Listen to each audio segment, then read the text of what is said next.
रामगढ़ नामक एक गांव में सुजीत नाम का एक किसान अपनी पत्नी उर्मिला और मां के साथ रहता था। अभी 2 महीने पहले ही उर्मिला ने एक बेटे को जन्म दिया था। बेटे के जन्म के बाद उर्मिला घर के कामों में ज्यादा व्यस्त रहने लगी। उसके पास सुजीत से बात करने का भी समय नहीं रह पाता था। रात में बच्चे के रोने की वजह से सुजीत और चिड़चिड़ा हो गया था। इसी कारण वो उर्मिला से सीधे मुंह बात भी नहीं करता था। एक रात, अरे उर्मिला, ऐसे चुप करा है, नहीं तो मैं कल से आंगन में सो जाऊंगा। तुम सो जाओ, मैं इसे बाहर ले जाती हूँ, आंगन में ठंडी हवा के बीच सो जाएगा। बहू, ला मुन्ना को थोड़ी देर मुझे दे दे। ऐसे ही दिन बीत रहे थे। सुजीत का गुस्सा बढ़ता ही जा रहा था। एक सुबह, अरे इतनी तेज बारिश हो रही है, आज खेत पर मत जाओ, रहने दो, खेत में पानी भरा हुआ होगा। घर रहकर क्या करूंगा है? कौन सा तेरे पास मेरे लिए समय? तू सारा दिन या तो रसोई में लगी रहेगी या मुन्ना को संभाले फिरेगी। कम से कम खेत पर जाकर थोड़ा मन ही बहला लूंगा। सुजीत गुस्से में खेत पर चला जाता है। बारिश तेज हो रही थी। खेत के सामने ही एक नदी बहती थी। सुजीत ने देखा एक लड़की नदी में कूदकर अपनी जान ले रही है। सुजीत को तैरना आता था। वो भी लड़की के पीछे नदी में कूद जाता है और किसी तरह उसे बचाकर किनारे पर आता है। लड़की रोने लगती है। आपने मुझे क्यों बचाया? मुझे मर जाने दिया होता। मैं इस दुनिया में बिल्कुल अकेली हो गई हूँ। मेरे माँ बाप इस दुनिया से चले गए। अब मैं किसके सहारे रहूंगी? ऐसा नहीं कहते। भगवान ने हमें जीवन दिया है, इसे हमें ऐसे खत्म नहीं कर देना चाहिए। क्या नाम है तुम्हारा? मेरा नाम काजल है। काजल देखने में इतनी सुंदर थी कि सुजीत उसके रूप पर मोहित हो गया। वो बातें करती रही और सुजीत उसको देखता रहा। सुजीत के खेत पर एक छोटी सी झोपड़ी बनी हुई थी। सुजीत ने काजल को अपनी झोपड़ी रहने के लिए दे दी। अब तो रोजाना ही सुजीत खेत पर आता तो काजल के साथ घंटों बातें करता। काजल उसके लिए गरम गरम खाना बनाती और सुजीत बहुत चाव से खाता। धीरे धीरे सुजीत को काजल से प्यार हो गया और एक दिन उसने अपने मन की बात काजल से कह दी। काजल, मैं तुम्हें अपनी पत्नी बनाना चाहता हूँ। क्या तुम मुझसे शादी करोगी? पर मेरी पत्नी और बेटा भी है, तुम्हें इससे कोई ऐतराज तो नहीं है ना? आपने तो मेरी जान बचाई है। मेरे इस जीवन पर आपका हक है, तो आपकी पत्नी बनकर मुझे बहुत खुशी होगी। काजल की बात सुनकर सुजीत बहुत खुश होता है और वो दोनों गांव के मंदिर में शादी कर लेते हैं। ये बात जब उर्मिला और सुजीत की माँ को पता चलती है तो उन दोनों के पैरों तले से जमीन खिसक जाती है। काजल उर्मिला की सौतन बनकर घर में आ जाती है। अब तो सुजीत हर वक्त काजल के साथ ही समय बिताता था। एक दिन सुजीत को किसी काम से बाहर जाना था। सास अपने कमरे में थी। उर्मिला मुन्ना का दूध गर्म कर रही थी। मुन्ना बाहर आंगन में झूले में सो रहा था। उर्मिला बाहर आई तो उसने देखा कि सांप मुन्ना के बराबर में बैठा है। वो चिल्ला पड़ती है, सांप सांप, कोई मेरे मुन्ना को बचाओ, माँ जी मुन्ना के झूले पर सांप है। क्या सांप? हे भगवान, कहाँ है सांप? बहू, मुन्ना के झूले पर तो कोई नहीं है, लगता है तुम्हें धोखा हुआ है। इतनी देर में सुजीत भी घर आ जाता है और काजल अपने कमरे से बाहर आ जाती है। सुजीत, तुम्हारी पत्नी और माँ बहुत परेशान करती हैं। पता नहीं मेरे सोने का समय है और मेरी नींद खराब कर रही है। उर्मिला, मैंने तुम्हें कितनी बार कहा है, जब काजल सो रही होती है उस समय कोई शोर नहीं करना, पर तुम हो कि मानती नहीं हो। माँ जी, मैंने सांप यही देखा था, मेरी आंखों का धोखा नहीं हो सकता। जब किसी इंसान की नींद पूरी ना हो तो हर तरफ सांप बिच्छू ही नजर आते हैं।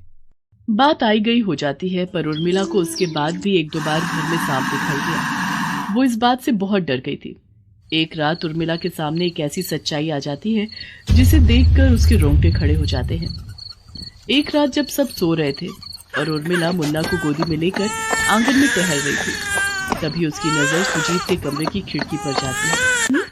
सो जा लाल मेरे, सो जा मीठी मीठी।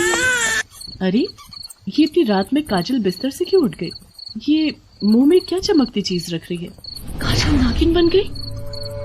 मैं ये सब क्या देख रही हूँ? एक नागिन मेरी सौतन बनकर आई है। ये सब क्या हो रहा है भगवान? मुझे सबको ये सच्चाई बतानी होगी। मेरा शक सही था, ये काजल ही थी जो मुझे नागिन के रूप में दिखाई दे रही थी। अब सबसे पहले मुझे इस मणि को अपने कब्जे में लेना होगा। उर्मिला घबरा जाती है। उसे सबकी जान का खतरा था, इसलिए वो इस बात को नहीं छुपाती और जब काजल किसी काम में लगी हुई थी वो उसकी मणि उठा लेती है। उर्मिला सास और सुजीत के सामने पूरी सच्चाई कह देती है, जिसे सुनकर काजल गुस्से में आ जाती है। ये औरत झूठ बोल रही है, ये हम दोनों से जलती है सुजीत, इसीलिए ये मेरे ऊपर झूठा इल्जाम लगा रही है। मैं कोई नागिन नहीं हूँ, मैं तुम्हारी पत्नी काजल हूँ, इस पर बिल्कुल भी विश्वास मत करना।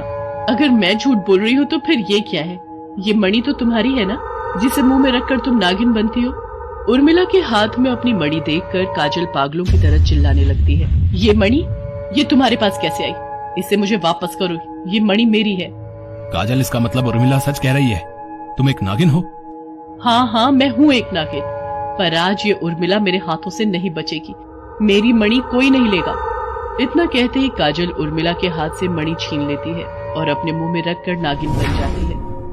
इतनी देर में उर्मिला की सास गांव के सपेरे रघुवंश को बुलाकर ले आती है। रघुवंश अपनी बीन बजाने लगता है, जिसे सुनकर काजल नागिन के रूप में छटपटाने लगती है। सपेरा रघुवंश कुछ मंत्र पढ़कर उस नागिन को पिटारे में बंद कर लेता है।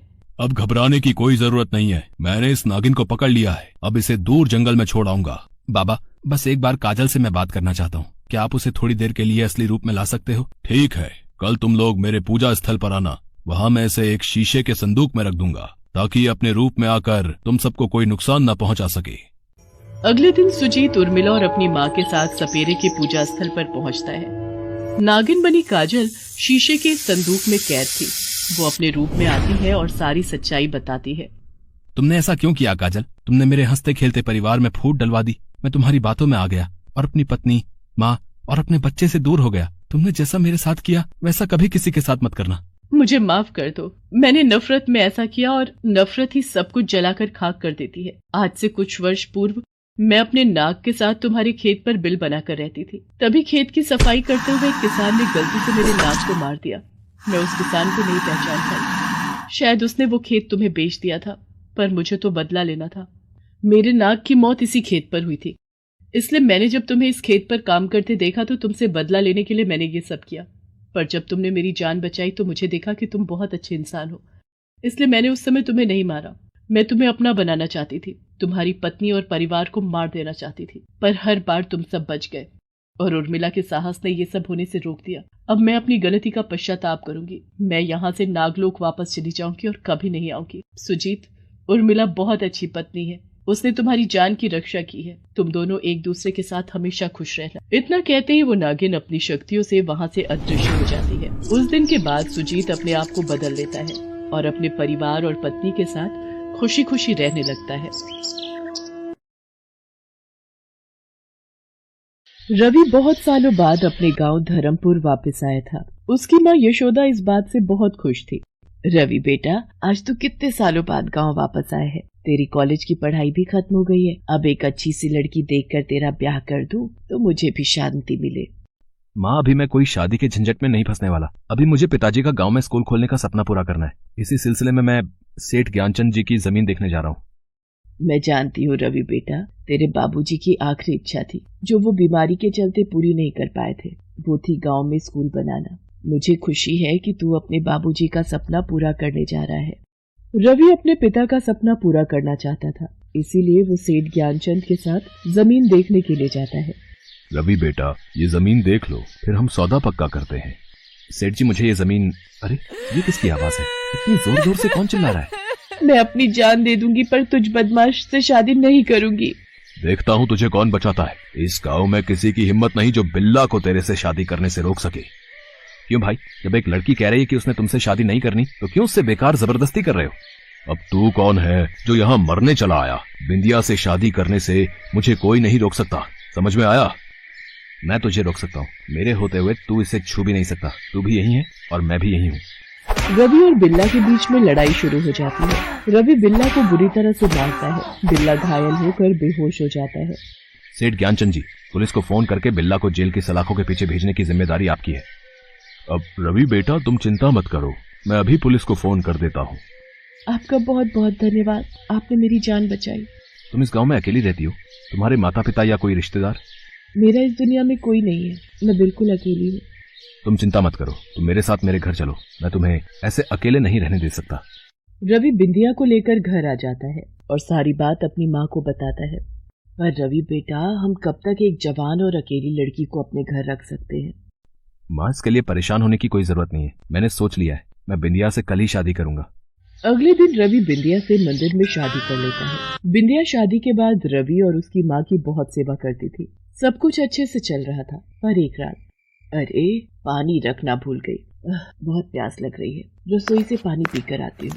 हे भगवान, सांप सांप! रवि रवि बेटा बचो, तुम्हारे कमरे में सांप है। कहाँ माँ, सांप कहाँ है? वो बाथरूम की ओर गया है। क्या हुआ माँ जी, आप घबरा क्यों रही हो? आइए बैठिए, मैं पानी लाती हूँ। विद्या बहू, तुमने बाथरूम में कोई सांप नहीं देखा? नहीं माँ जी, बाथरूम में तो कुछ नहीं था। रवि की माँ पूरी तरह से डर चुकी थी। उसने जिस सांप को देखा था उसका ख्याल उसके मन से नहीं जा रहा था। रवि की माँ को यह गलतफहमी 1 या 2 बार नहीं बल्कि कई बार महसूस हो रही थी। उसे लगता था कि घर में सांप है। आज रात मैं जाग कर देखूंगी। मुझे सच जानना है कि ऐसा क्यों हो रहा है। मुझे सांप क्यों नजर आ रहा है। वो रहा सांप, देखती हूँ ये कहाँ जा रहा है। अरे ये तो रवि के बिस्तर पर चढ़ रहा है। ये क्या? नहीं, ये नहीं हो सकता। इस सांप ने तो बिंदिया बहू का रूप ले लिया। हे ईश्वर, इसका मतलब बिंदिया बहू एक नागिन है। माँ जी रुकिए रुकिए, माँ जी घबराइए नहीं, मैं रवि को कोई नुकसान नहीं पहुंचाऊंगी। नहीं, तू एक नागिन है, दूर हट, तू मुझे डस लेगी। मैं रवि को सब सच बता दूंगी। रवि बेटा, रवि। माँ जी, आप जानती हो रवि आपकी बात पर कभी विश्वास नहीं करेंगे। मुझे नागिन बनते सिर्फ आपने देखा है, रवि ने नहीं। इसलिए कृपया करके आप मेरी बात सुनो, मैं आपको सब सच बताती हूँ। माँ जी याद कीजिए, ये उस वक्त की बात है जब आप रवि को लेकर मंदिर गई थी और वहाँ पर रवि को एक नाग ने काट लिया था। कोई मेरे बच्चे को बचाओ, इसे सांप ने काट लिया है। वो सामने पेड़ के नीचे एक पहुंचे हुए सपेरे बाबा बैठे हैं और वही आपके बेटे की जान बचा सकते हैं। बाबा मेरी मदद करो, मेरे बच्चे को नाग ने काट लिया है। तुम चिंता मत करो बहन, तुम्हारी बेटी को कुछ नहीं होगा। मेरी बीन की धुन सुनकर नाग अपने आप जहर चूसने आ जाएगा। सपेरा बीन बजाना शुरू करता है। नाग वापस आकर रवि के पैर से सारा जहर खींच लेता है और जंगल की ओर गायब हो जाता है।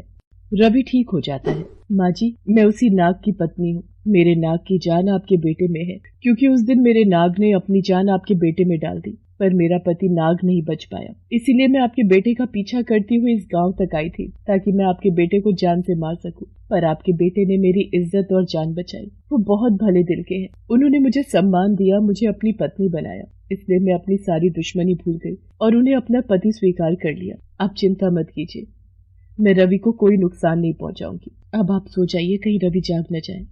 मुझे ऐसे नहीं बैठना, मुझे कुछ करना होगा। मुझे उन सपेरे बाबा को दोबारा बुलाना होगा। रवि की माँ उसी सपेरे के पास जाती है और सारी बात बताती है। उस नागिन के पास नागमणि है, मुझे उसी की तलाश है। माताजी, मैं कल तुम्हारे घर आऊंगा और उस नागिन को पकड़ लूंगा। आपकी बहुत मेहरबानी होगी बाबा। वो नागिन मेरी बहू बनकर मेरे घर में आ गई है। अब सिर्फ आप ही हमें उससे बचा सकते हो। मैं आपकी प्रतीक्षा करूंगी। सपेरा रवि के घर पहुंचता है। बीन की आवाज सुनकर बिंदिया घबराहट में आ जाती है। माँ जी, आपने इस सपेरे को क्यों बुला लिया? ये सपेरा मेरी नागमणि चाहता है। इसकी वजह से मेरी जान को खतरा है। ये मुझे पकड़ कर ले जाएगा। तो अच्छी बात है ना, पकड़ कर ले जाए। मैं भी यही चाहती हूँ, और तेरे होने से मेरे बेटे की जान को खतरा है। बाबा, जल्दी से इस नागिन को पकड़ लो। नहीं, मैं नागिन रूप में नहीं आऊंगी, चाहे तुम कुछ भी कर लो। रवि मुझे बचा लो। ये सब क्या हो रहा है माँ? ये कौन है? और ये जबरदस्ती बिंदिया को अपने साथ ले जा रहा है, और तुम देख रही हो। मैं वक्त पर ना आता तो ये बिंदिया के साथ न जाने क्या सलूक करता। तुम नहीं जानते हो, जिसे तुम अपनी पत्नी कह रहे हो वो एक नागिन है जो तुम्हारा सर्वनाश कर देगी। सर्वनाश तो अब तेरा होगा। मैं तुझे पुलिस के हवाले कर दूंगा। जैसे ही रवि सपेरे को पकड़ने लगता है, सपेरा बीन बजाने लगता है और बिंदिया धीरे धीरे इच्छाधारी नागिन के रूप में आ जाती है। रवि डरो नहीं, मैं तुम्हें कोई नुकसान नहीं पहुंचाऊंगी। बिंदिया रोते हुए रवि को अपनी सारी सच्चाई बता देती है। मुझे इससे कोई फर्क नहीं पड़ता बिंदिया, तुम्हारी पिछली जिंदगी क्या थी, और अब तुम मेरी पत्नी हो, इसलिए मैं तुम्हारे साथ कुछ गलत होते नहीं देख सकता। मैं तुम्हारे साथ तुम्हारे इस रूप में रहने के लिए भी तैयार हूँ। एक बार तुमने मेरी जान बचाई थी, अब तुम्हारी जान बचाना मेरा कर्तव्य है। अब माताजी, इन दोनों का प्रेम देखकर मेरी भी आंखें भर आईं। मैं ये क्या अनर्थ करने जा रहा था। मैं भी भगवान का भक्त हूँ, फिर मैं किसी के साथ गलत कैसे कर सकता हूँ। इसलिए अब मैं प्रायश्चित करूंगा। मैं अपनी शक्तियों से बिंदिया को नागिन से साधारण मनुष्य बना दूंगा। सपेरा कुछ मंत्रों से बिंदिया को साधारण मनुष्य के रूप में परिवर्तित कर देता है। बिंदिया अब नागिन नहीं थी, वो हमेशा के लिए मनुष्य रूप में आ गई थी। बिंदिया की सास रवि और बिंदिया को गले से लगा लेती है। उसके बाद रवि अपने स्वर्गवासी पिताजी का अधूरा सपना पूरा करता है और बच्चों के लिए स्कूल बनवाता है।